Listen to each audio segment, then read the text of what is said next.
65 किले पंचायत की जमीन है, जिसके अंदर 200 एकड़ जमीन है जो गौचरान की है और 265 एकड़ जमीन है वो दे पंचायत है। और उस पर कुछ नजायज कब्जादारी होगा, कब्जा है सर काफी टाइम से। और उसका केस हम कम से कम 12-13वां साल लग गया सर। उसका केस हम अपने पर्सनली लड़ते आ रहे हैं। कहाँ है केस? वो है सर 13 केस तो है कमिश्नर कोर्ट और 35 केस है अपने 13 केस है FCR में और 35 है कमिश्नर कोर्ट और 32 केस है हमारे सोनू राम SDM की कोर्ट में है सर। SDM की कोर्ट में, हाँ जी।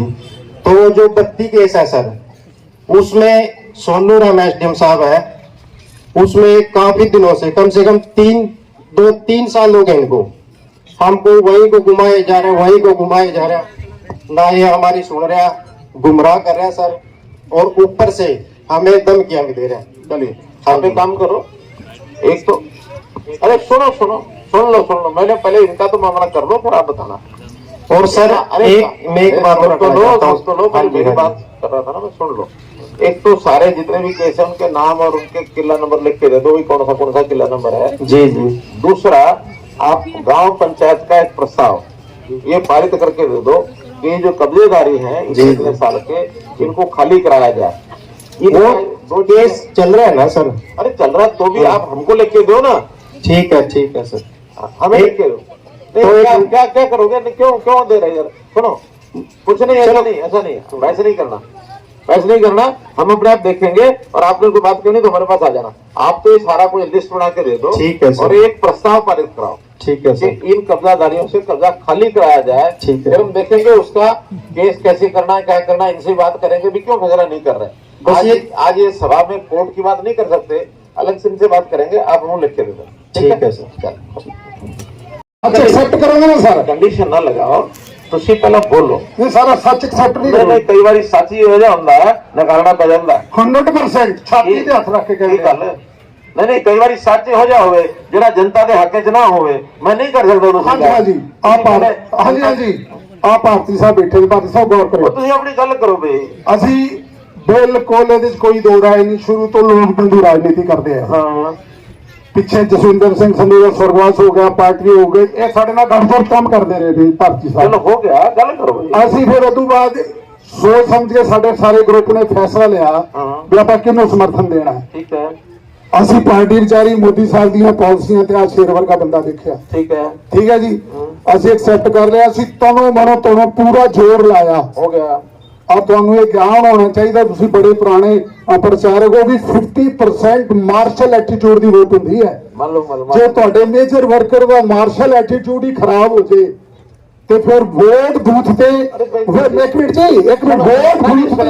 ਅਰੇ ਗੱਲ ਸੁਣ, ਮੈਂ ਰਾਜਨੀਤੀ ਭਾਸ਼ਣ ਨਹੀਂ ਸੁਣਨਾ। ਆਪ ਸੁਣੋ ਨਾ ਜੀ, ਜਿਹੜਾ ਕੋਈ ਕੰਮ ਆਪਣੇ ਪਿੰਡ ਦਾ ਹੈ, ਸਰਪੰਚ ਦਾ ਤੁਸੀਂ। ਮੈਂ ਪਿੰਡ ਸਰਪੰਚ ਹਾਂ ਜੀ, ਮੈਨੂੰ ਪਿੰਡ ਦੀ ਮੈਂ ਪਿੰਡ ਦੀ ਪੋਜੀਸ਼ਨ ਦੱਸਣੀ ਹੈ ਜੀ। ਮੇਰਾ ਅਲੱਗ ਬੈਠ ਜਾਣਾ ਚਾਹਤੇ।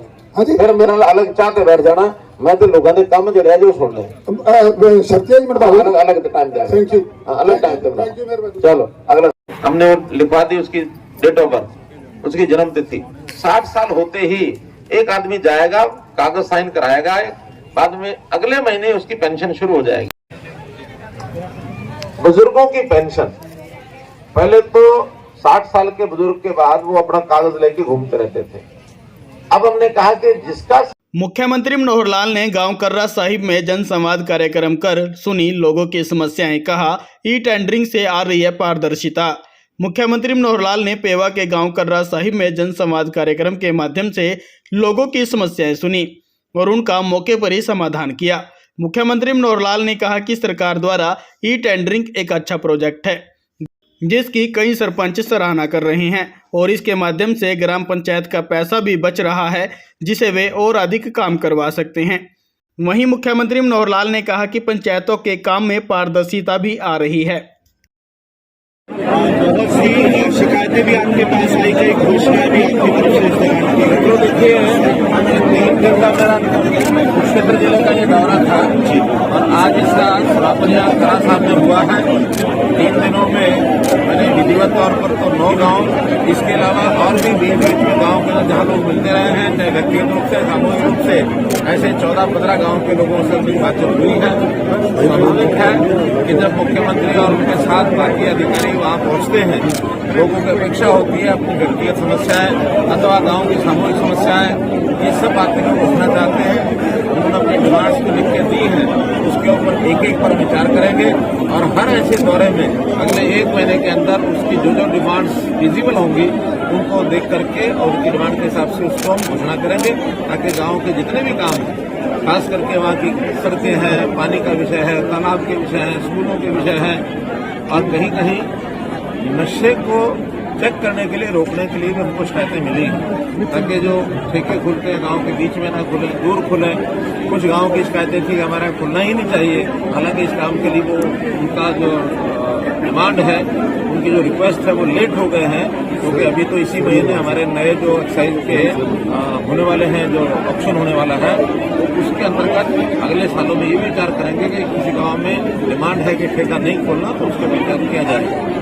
ऐसे सब बातों को करते हुए और आज ये कार्यक्रम मेरा संपन्न हो रहा है। और विशेष तौर पर ये जो गांव है करा साहब ने देखा है, ये दूर दराज का गांव एक माना जाता है, क्योंकि बिल्कुल कुरुक्षेत्र जिले का एक आखिरी छोर का ये गांव मारकंडा या शाहबाद अपना गग्गर के किनारे इसको कह सकते हैं, इसके बाद तो पंजाब भी लगता है। और इस गांव की विशेष बात यह है कि यहाँ के जो बाशिंदे लगभग 200 परिवार, एक कोर्ट ऑर्डर के कारण से उनके ऊपर एक तलवार लटकी थी कि उनको अपने मकान खाली करने पड़ते हैं। सरकार को उन्होंने कहा कि इनका रिहेबिलिटेशन कराना चाहिए। हमने फिर उसमें से रास्ता निकाल करके और एक जमीन, पंचायती जमीन खरीद करके और उनको वहीं बसाया गया जहाँ वो थे, तो रिहेबिलिटेशन भी उनका हो गया और कोर्ट के ऑर्डर को भी उस प्रकार से हमने पालना की।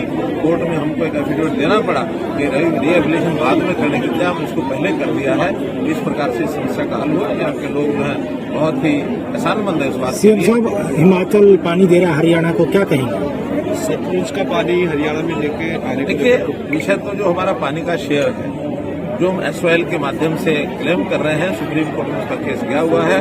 एसवाइएल बननी चाहिए, ये सुप्रीम कोर्ट ने निर्णय दिया है। अब उसका एग्जीक्यूशन का ऑर्डर सुप्रीम कोर्ट ने देना है कि कब वो नहर बनेगी। एक नया विषय ये किसी भी संस्था ने या किसी व्यक्ति ने या किसी भी दिशा से ये चला होगा कि हिमाचल की ओर सबको पानी मिल सकता है, तो भी ये सुप्रीम कोर्ट में ही विषय जाएगा और सुप्रीम कोर्ट जिस प्रकार का निर्देश जहाँ से देंगे उस हिसाब से। सर, सरपंच ई टेंडरिंग का बड़ा समर्थन जिला है जनसंवाद कार्यक्रम का, तो किस तरह का सर रिस्पॉन्स आपको लोगों को? आप स्वयं देख रहे हैं कि हमारी जितनी नई योजनाएं हैं उनको सबको पसंद कर रहे हैं, खास करके भ्रष्टाचार के ऊपर जो चोट कर रहे हैं इस ई टेंडरिंग के बारे में। और जितना विरोध आप लोगों के सामने भी दिखता था, बहुत विरोध हुआ, आप लोग प्रश्न करते थे, आज उसी ई टेंडरिंग को सरपंच स्वयं कह रहे हैं कि ये बहुत अच्छा स्टेप सरकार ने लिया। जनता भी उससे गदगद है कि इससे भ्रष्टाचार रुकेगा, पारदर्शिता आएगी। और इस ई टेंडरिंग में हर जगह जो एस्टीमेट बनते हैं उससे 20%, 25%, 30% उतना कम जाकर के भी लोग काम को करने के लिए तैयार होते हैं। तो कहीं किसी काम में 2 लाख, 3 लाख, 5 लाख बचता है, जो गांव के ही काम में आने वाला है। जितना पैसा है उसमें और अधिक काम होगा, गांव के विकास में और ज्यादा लाभ मिलेगा। सीएम साहब, आपकी तर्ज पर आपकी सहयोगी पार्टी ने भी जनसंवाद शुरू कर दिया है, तो क्या कहेंगे सर? नहीं, देखिए हर पार्टी को जनता के साथ अपना संबंध बनाना ही चाहिए। हमारी सहयोगी पार्टी हो या हमारा विपक्ष का आदमी हो, ये लोकतंत्र ऐसा होता है कि जनता में एक मंथन होता है और मंथन में किसकी क्या नीतियां हैं, किसकी क्या उपलब्धियां हैं, किन पार्टियों के कैसे व्यवहार है जनता के साथ, तो जनता को मौका मिलता है इस लोकतंत्र के हवन यज्ञ में कि वो मंथन होकर के नया अमृत निकलता है। 5 साल के बाद जो अच्छा लगेगा जनता को उस हिसाब से आगे आएंगे। और हम समझते हैं कि जनता जो है पिछले 8 साल, 8.5 साल में जो कुछ चाहे नरेंद्र मोदी जी ने केंद्र में किया है, चाहे हरियाणा सरकार में उन्होंने देखा है, निश्चित रूप से जनता को इस समय बहुत से लाभ नजर आ रहे हैं। उनका रहन सहन, उनका जो एक प्रकार से जीवन यापन वो सुखी हुआ है और लोगों को एक आसान रास्ते का जो एक रहन सहन का तरीका वो बताया गया है कि हर सरकारी सेवा उनके घर द्वार पर मिलेगी, उसका लाभ वो जनता को। सर, विपक्ष गोदावरी को लेकर कह रहा है कि सरसों की फसल होगी तो है गोदावरी पूरी हो गई, कहीं दिक्कत। सर गवर्नमेंट हेल्थ को लेकर बहुत कॉन्शियस है कि जगह जगह स्वास्थ्य केंद्र खुल रही है और पीछे बॉन्ड का भी इशू रहा स्टूडेंट के साथ, तो अब जो 2017 के बच्चे पास आउट है उनको अभी तक ना तो सरकार ने बॉन्ड का इनका निर्णय लिया है। ऐसे 2017 पर ये बॉन्ड लागू नहीं है। ये बॉन्ड तो फॉर्म भरेंगे तो कहा गया था कि 2 साल का बॉन्ड है उसका। नहीं, जिनके फॉर्म भरे गए हैं उस बॉन्ड के हिसाब से उन्हीं के साथ व्यवहार होगा। मुझे नहीं लगता कि 17 में 2 साल का बॉन्ड था। चलो वो बात करें। सर बच्चे 2 साल से 2 महीने से फ्री है तो उनके लिए नहीं, वो जो उनको नौकरी के लिए हमने जो एनएचएम के तौर तरीके पर नौकरी देने की बात की है वो इस बार से है। वो 2 साल का बॉन्ड तो था कि उनको 2 साल की नौकरी हरियाणा सरकार की करनी होगी। जैसे ही नौकरियां निकलेंगी वो नौकरियों में उनको अभी तक सर्टिफिकेट इशू नहीं कर रही है। अभी ये नहीं मैं कह सकता, लेकिन सर्टिफिकेट तो जो पास हुए तो ये नहीं मैं कह सकता, लेकिन सर्टिफिकेट तो जो पास हुए तो उनको डिपार्टमेंट है बात करेंगे। सर एक सवाल था, आपने ई जो सेवाएं शुरू की, एक हिसाब से आपके लिए फीडबैक लेने का एक सिस्टम था कि आप पब्लिक के बीच में आए, क्योंकि अब तक जो आपको फीडबैक मिला था वो एडमिनिस्ट्रेटिव फीडबैक मिला।